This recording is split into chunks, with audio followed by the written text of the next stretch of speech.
Jennifer, can you talk a bit about playing Mickey? It was a pretty intense role at times and yet comical at others. Can you talk about, going through the process of preparing for it? Because it's a little different from a lot of stuff. Yeah, wonderfully, beautifully different. And it was, I worked with a wonderful woman named Nancy for a couple weeks before. And it was just about really understanding the sort of internal sort of abandonment that she was feeling in her marriage, and also the abandonment of her own self in this sort of passionless, loveless sort of life that she was living with no communication. And it was really about getting just very small and just almost numb.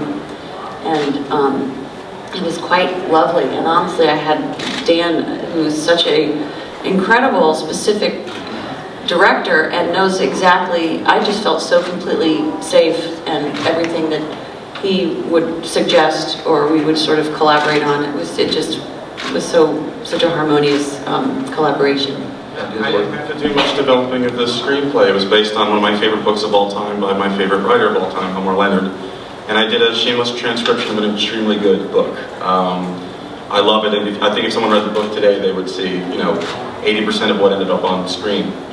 And then it was just a matter of begging him to let me to do it. I didn't have any films under my belt that could put me at that level.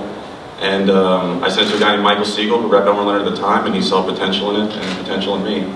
And with these producers and Starstream, we managed to put it together just in a couple of years, once these guys signed on. And Elmore said afterwards, after he read the script, he said that other than Scott Frank and Quentin Tarantino, this was the best adaptation, so he gave Dan a free option, which is almost unheard of in the business, especially from an author of that stature.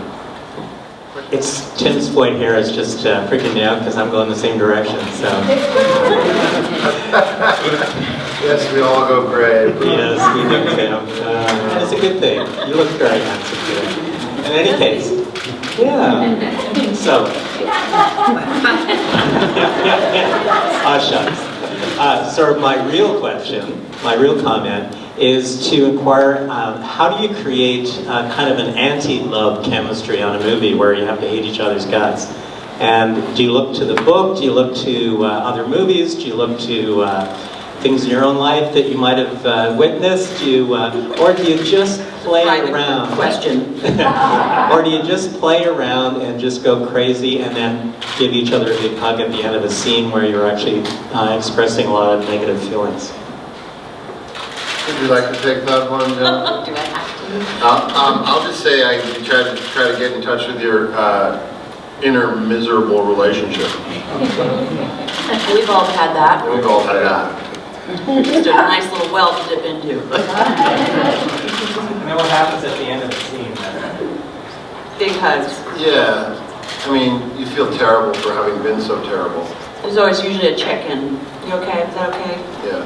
I'm sorry. I'm sorry I was that way to you. It's okay, I don't blame you. I blame Dan. Yeah. And Elmore. Questions for Tim, Jennifer, and Will. The three of you are all in such different, right here. The three of you are all in such different parts of your careers, and what was it about the script and the project that you look for in the projects that you get attached to, and what was it about this script that especially appealed to you? For me, it was just such a different role that had come to me than usually does come to me. So I was thrilled and honored, and it was riveting and wonderfully written. And then I met Dan, and it was pretty much a no-brainer because he was just 100% clear on everything that he wanted, and notes about the script and his thoughts on Mickey and this wonderful kind of journey that all of them actually take, I think. It was just a new experience for me. I was just very excited to be wanted. No, it was. I read the script and loved the script and was so excited to be a part of a cast like this. And Dan is so energetic and enthusiastic. It was just a real exciting thing to get to be a part of it. Tim, you have something?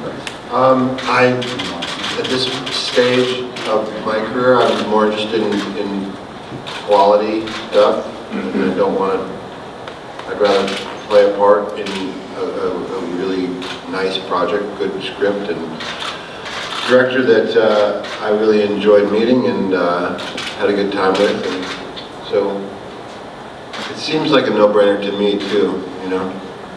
I just wish more films were being made like this. Yes.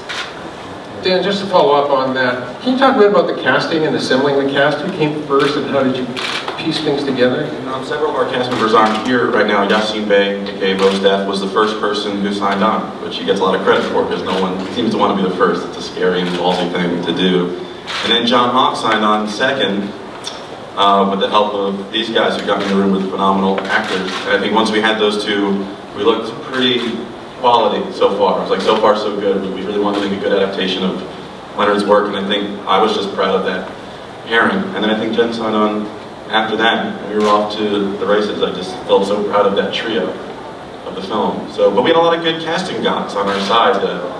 We kissed a lot of frogs to get to our princes, and somehow luck was on our side every way with this film, especially I think with casting and who we ended up with. We have a question down here. Hi, Barbara Dudinska from Slovak News Agency. Congratulations on the movie. I have a question for Jennifer. The movie is set in 70s. How much fun was it to dress up for the role, and was there a favorite piece of clothing?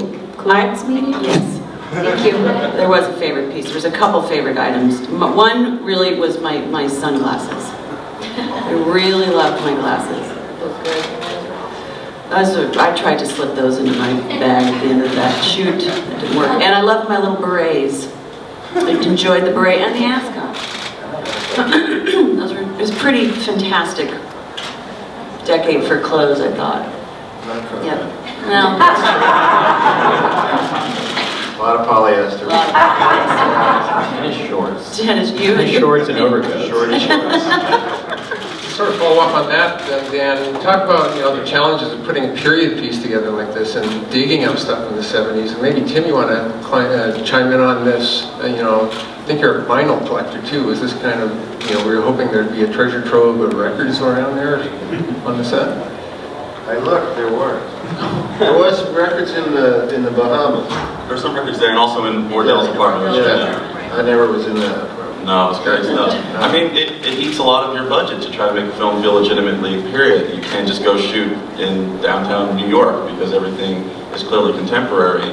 But the book, and then the script was sort of very small in scale, sort of Hitchcockian.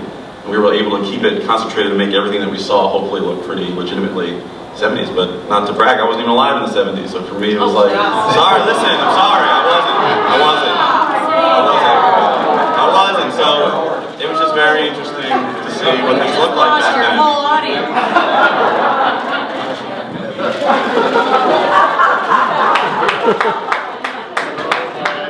We used to say that every day.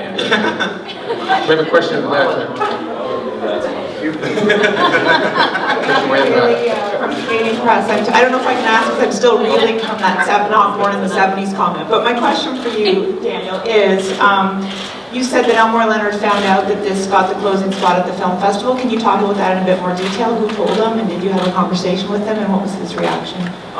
There's a producer who's not here. His name is Michael Siegel, and from the very beginning, he was sort of my middleman, and he was very close to Leonard throughout his career and his life. And I believe maybe you would know more than I would about this. Michael's represented Elmore for probably going on 25 years, and literally has sat next to Elmore at the premiere of every screening of every movie he's had.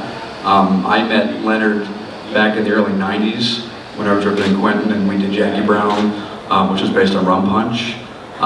So when we found out we got the slot, Michael, who'd been involved intimately in the production, called Elmore and shared the news with him and his grandson and his son, and they were elated. I mean, they were thrilled for Dan and the opportunity he had, and just excited for the cast and just to be a part of it. It's a shame he's not here. I would like to think, I'm pretty positive, it was at least a good indication that we didn't totally screw up this adaptation. So at least it was nice that he knew to some extent that it was getting some love, and the film was I mean, we're all very well aware that it's a hugely prestigious honor to be the closing night film or be in TIFF at all.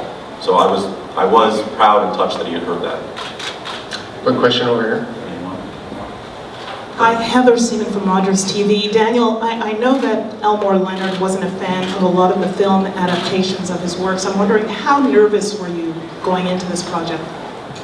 Yeah, he's notorious about being brutal about the ones he doesn't like, and it's actually really funny to hear him crap on those films, but it's really nerve-wracking. And he also had a lot of love for the ones that went really well. I think he really loved Get Shorty, Out of Sight, Jackie Brown, and if I could have been in that top 4, that was really all I was hoping to get out of this.